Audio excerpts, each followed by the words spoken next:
Hey guys, so this is where some of the magic happens. Remember to comment down below, otherwise I can't know who you are so that I can pick you. Well, the randomizer, I don't pick anybody.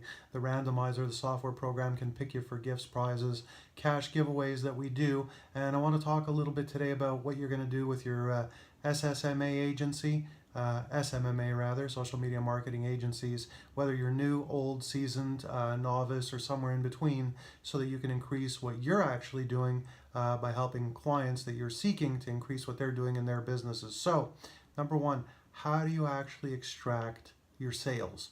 Very important, like everything else, getting the sale and then delivering what you promised, because obviously they're both equally important for obvious reasons. But if you can't get the sale, guess what? You have no chance to deliver anything that you promised or that you're capable of doing, because you won't have any customers. So look, when you call up a business owner, believe me, they don't give a damn. They don't care what you have, because they don't know who you are. They're thinking about their business, they're thinking about their clients, and they're thinking about a million things. None of them have anything to do with you. You're like a little mosquito on the other end of the phone, a mosquito buzzing in their ear on a hot day when they're trying to enjoy that tall drink. So I'm not trying to freak you out by using that comparison, but you need to understand their mentality, and you have to have the right mentality so that the magic happens. So here's what you want to do. You want to let them know right away, like I've said in other videos, and with confidence, that you're done in a minute. You want to tell them what you could possibly do. You don't want to use words like guaranteed in terms of the results, because you don't know what their sales process is. You can't control how good they are at running their business. And you want to just make sure that you can deliver what you promise. And I'm going to get into that in a minute, because what you should be doing is you should be basically approaching clients that are okay with working with leads, meaning you make an offer on social media for them that generates a lead, which is a name, a phone number, and an email address, or a name and an email address at a minimum, so that the person that filled out that form can be contacted so that they can take advantage of a special offer. You also want to do everything you do without you having to run around and book appointments. I know that a lot of people want to go and see the owner personally. Don't bother with that. Um, it's really a waste of your time.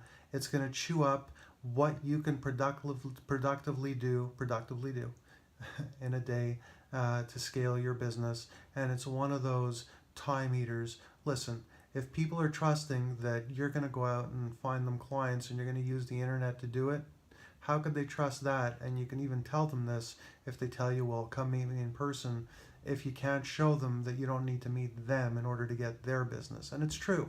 So we're in 2019, we're not in the 70s and 80s. You don't need to run around. There are exceptions, but in the industry you're in, you do not need to run around. That is the single biggest waste of your time and a loser way to do things in terms of getting clients, because you're not dealing with clients here that are going to spend a couple $100,000 at a shot. You're dealing with clients that are going to spend $20 to maybe $30,000, somewhere in that window, with you over time. So here's what I want you to do. Yeah, you need a script. You need to follow it verbatim. You need to call up and you need to say, hey Bob, we're done here in 1 minute. Just thought I'd let you know we could possibly get you 10 to 30 new clients a month using social media. And if I could prove that to you, is that worth 2 minutes of your time? The answer has to be yes. If they don't say yes, I don't care if they tell you the dog ate the paper, call them back, they're too busy, they're whatever. Next. Because it's only of the people that say yes to that, it's of those people that most of your sales are going to come from. And the other people, you're never going to get sales. You may miss one person a year, but to repeat that movement, because it's all about repetitive movements, actions that you take throughout the course of your day, week, and month that are going to be successful for you. You don't want to repeat the losing actions to not miss that one a year client. You want to repeat those winning actions that are going to get you those clients week in, week in, week out, month in, month out, like clockwork. So again, the first call, it's just to, hey, this is what I could possibly do for you, and if I could prove it to you, do you have 2 minutes right now? Second thing, don't call people up cold. Don't call people that don't have a website, and don't not do your research. Be smart. you want to be prepared. If you're new, it might take you 5-10 minutes before you research one person properly, one business properly. But if you're not new, and as you get better at this, you just need 2 to 3 minutes at the most. Look at their website, Google their business, see if they rank, see if they're on page one for the right keywords. And then when you speak with them, you're going to tell them, listen, I noticed, because you can't tell them everything's bad. If you tell somebody they suck, they're not going to want to do business for you, even if you can make them millions, they're not going to want to deal with you. They're not going to like you. And it's not the way to start a relationship. You want to be able to say, we noticed you're doing this and this well, but we noticed, 4, 5, 6 other things, whatever they are, that we can help you do better, which are going to get you to where you want to go. And that's how you want to position yourself, how you want to frame things to get into doing a video audit of their business, sending them the video, and closing them up. And lastly, you don't, I see people complaining about, oh, these people charged back and I have trouble with clients wanting refunds. Sure, it's your fault. You know why? Because you need to define the parameters in advance. You need to, when you're closing a sale, couple things. Keep your client on the phone. Do not get off the phone until they've paid you. And do not get off the phone until you've emailed them your terms of use, which should be simple, no more than a half a page, and they've signed it, emailed it back to you. This way, you've defined expectations. You need to make sure your client understands what you're giving them, and you need to understand what you're promising them, and they need to understand what they're getting. They need to sign it, agree to it, and show them that there's no refunds. The only commitment you're making, you want to let them know you're paying X amount for X amount of leads. If the campaign costs more, it's our problem, not yours. You're going to get X amount of responses, X amount of leads because of our social media marketing campaign that we ran for you. And if it costs more, we put out the extra money, not you. Otherwise, once we start running the campaign, as long as you get your responses, there are no refunds for any reason whatsoever, and have them sign that. Now the other thing, there's something I forgot actually. I'm going to check my notes here. What else did I forget here? Also, so another cool thing, size of the order. It doesn't matter, even if a new client just spends, and obviously you're not going to spend hours with a client that only spends a few $100s, even if a new client just spends $20.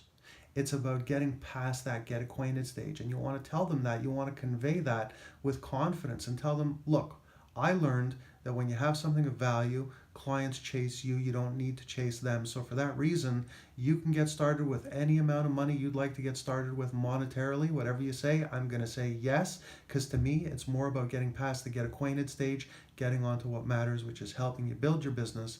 And then from there, what you do is you spend over a period of a week with your new SMMA client, maybe an hour max. Divide it up, maybe, even 50 minutes, 40 minutes, 4 or 5 different sessions where you speak to them, explain proper setup to them, go over their sales process a little bit to help them if they're willing also.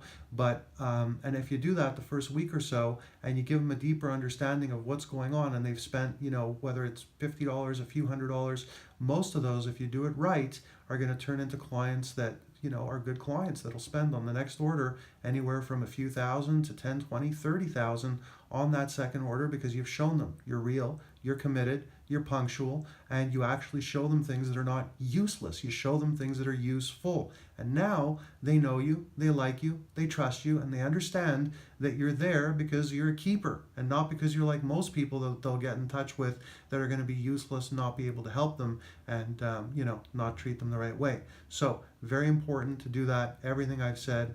And lastly, I'm going to have you listen in on one of my SMMA clients that spent a little over $12,000, and it's just a call where I'm just talking with her a little bit about her, helping her with her autoresponder and setting things up properly on the internet. And you don't want to, another thing, you don't want to work in their business. That's not what you're there for. You can help them, but it's on them to get the sales once you produce the results and do the advertising on the internet to get the attention, get the interest of people that put their hand up, fill out a form, and ask to be contacted.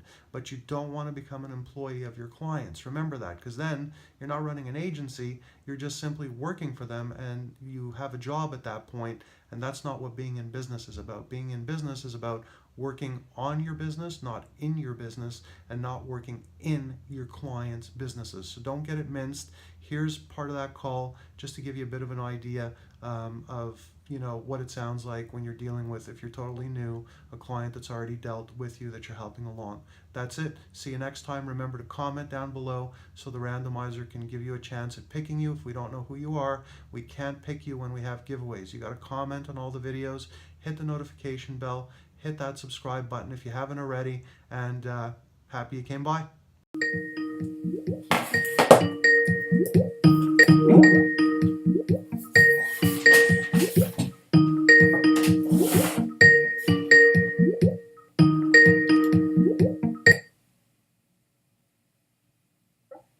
Good morning. Hey Brian, How are you, did you? Belinda? I'm okay. I saw you call me on Skype, and it just went once, and then it went away. So did you hang up, or did it get cut off? No, it's okay. I hung up because what I was thinking is, and what I realized, it's the holiday today, so maybe not a better day to, better to do live prospecting tomorrow.